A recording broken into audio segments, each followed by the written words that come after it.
barangay. So if you like to do it, make a reenactment, major production, then you have a sub-festival which is under your Kansilay thing. Because you cannot destroy history.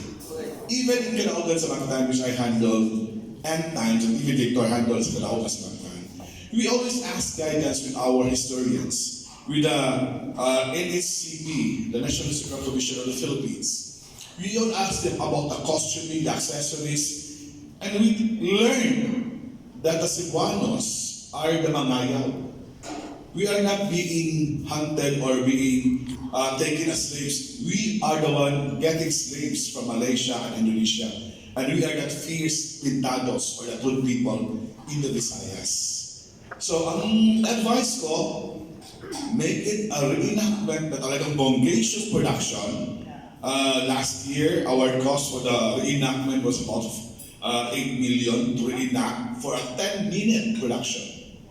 Because andun kasi yung mga presidente, ayaw nila ng long reenactment. So 8 to 10 minutes na talaga ang inaalaw ng PSG. Yeah. Big production, cast of thousands. Ano talaga sa shoreline. So pinakay si Magellan. And there was a very big issue on how he was being killed. No? Sa ulo ba? Sa liig ba? Sa pana ba? Daming versions.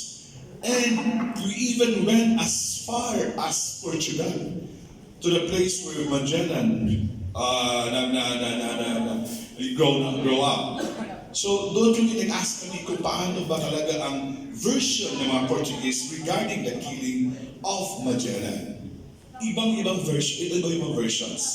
So if you like to highlight the history of Kansilay, make a very huge, suggest lang, to have a very nice reenactment of that historical event. Then you create another festival showcasing the different products or history or whatever it is in the 8 concepts of Vince. Mas maganda, mas varied ang competition.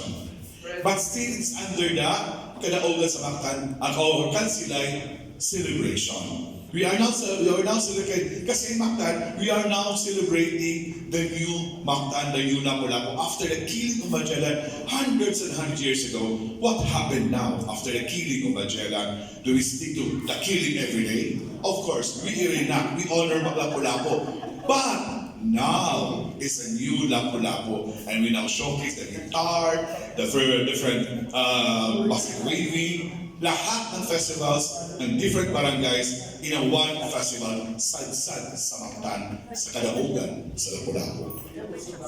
Di ako sa nagagawin in fiesta time. Gano'n sa Lapu-Lapu is during fiesta. It is during the fiesta of Perez Regla during November.